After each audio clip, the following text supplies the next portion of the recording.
बिस्मिल्लाहिर्रहमानिर्रहीम अस्सलामु आलैकुम रहमतुल्लाहि व बाराकातुहू। প্রিয় ভিউয়ার্স, আল্লাহর রহমতে তোমরা সকলেই ভালো আছো ইনশাআল্লাহ। আজকে আমি মাফুল মুতলাকের দ্বিতীয়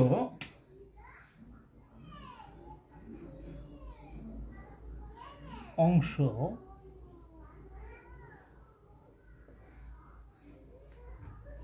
ক্লাসটা নিয়ে উপস্থিত হয়েছি।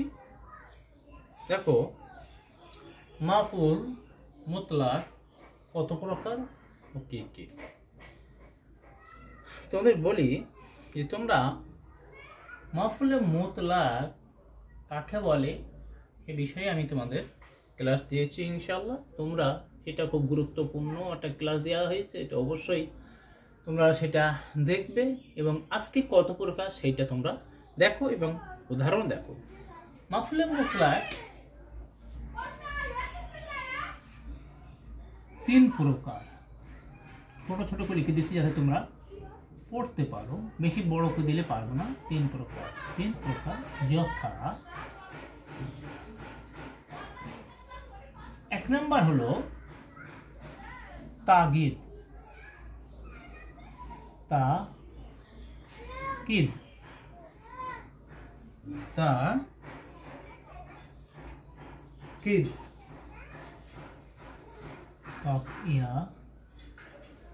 দাল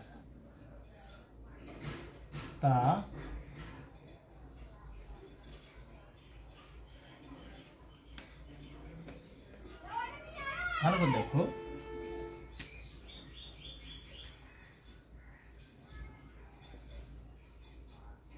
তাকিদ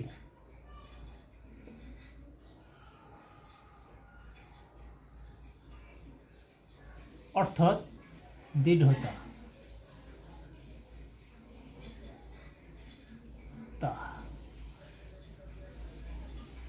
নাম্বার 2, তাগিদ হলো নাউন, নুন ওয়াও আইন, নাউন অর্থাৎ ধরন। নাম্বার 3, আদদ, আইন দাল আদদ সংখ্যা।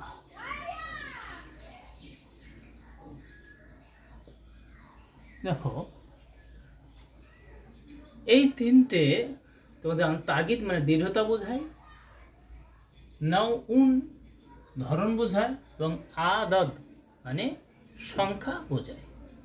সে কিরকম দেখো, এবার উদাহরণ দেখো। তাগিদ কিভাবে ব্যবহার হয়? জালাস্তু, এখানে দেখো জালাস্তু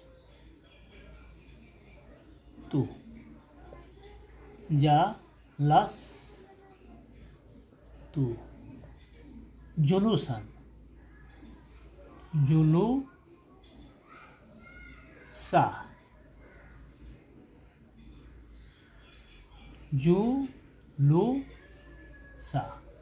দেখো জুলুসা, জালাস্তু আমি, জুলুসা এখানে দৃঢ়তা বোঝাচ্ছে, কারণ পূর্বের যে ফেল আমি ভালোভাবে বসেছি, জালাস্তু আমি বসেছি ভালোভাবে, তা আমি ভালোভাবে বসে, জুলুসা এটা ভালোভাবে, এটা কি ভালোভাবে বসেছি, ভালোভাবে, এটা দৃঢ়তা বোঝাচ্ছে, যা আমি বসেছি ভালোভাবে, এটা হলো দৃঢ়তা। অর্থাৎ এই সেন্টেন্স যখন দৃঢ়তা বোঝাবে, তাগিদ বোঝাবে, দেখবা ভার্ব যে পূর্বের যে ভার্ব জুলুসার পূর্বে যে ভাই জালাস্তু মানে আমি বসেছি, এটাকে ভালোভাবে বসেছি, এটাকে বোঝানোর জন্য পূর্বের ফেলকে তাগিদ দেওয়া হচ্ছে যে আমি বসেছি ভালোভাবে।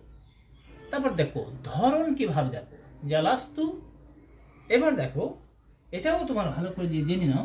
যখন জালাস্তু জিলাসানকারী, আমি ভালোভাবে বসেছি। তারপরেটাও দেখো যে জালাস্তু জিলসা তালকারি, পরবর্তীতে দেখো এইটাই লিখবা, অর্থাৎ যা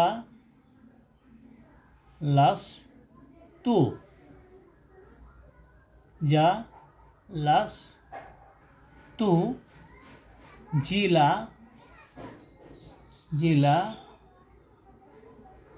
জি জিলাস তালকারি, জি লাস জিলাস তালকারি। এটাকে ভালো করে একটু তোমাদেরকে করতে হবে। জি জিলসা তান, জিল সা গোল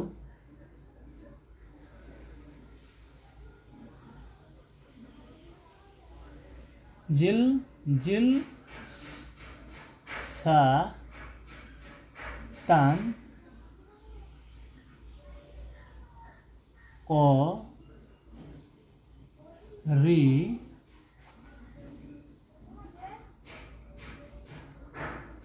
মানে বলছে জালাস্তু জিলাসান, জিলাসাতান কারি, অর্থাৎ আমি কারি সাহেবের মতো বসেছি, অর্থাৎ ধরন। এটা কি বোঝাচ্ছে আছে, এটাকে ধরন বোঝাচ্ছে যে আমি কারি সাহেবের মতো বসেছি। হাল কারিউ, এখানে এখানে এক জিনিসটাকে আর একটু ভালো করে দেখা যায়। আলিফ লাম ক রি,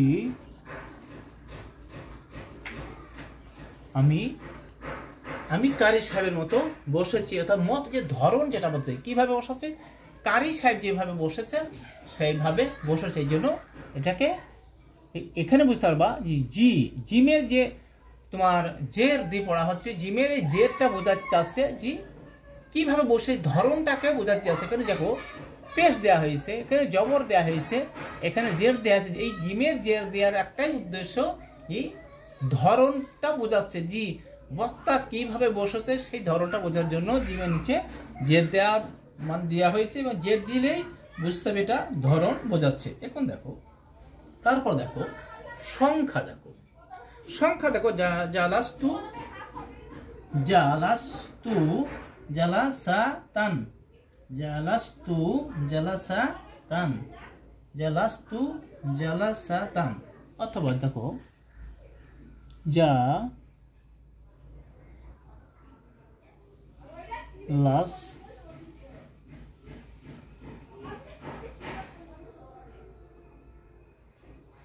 জালাস তু জালাসাতান, জালাসাতান,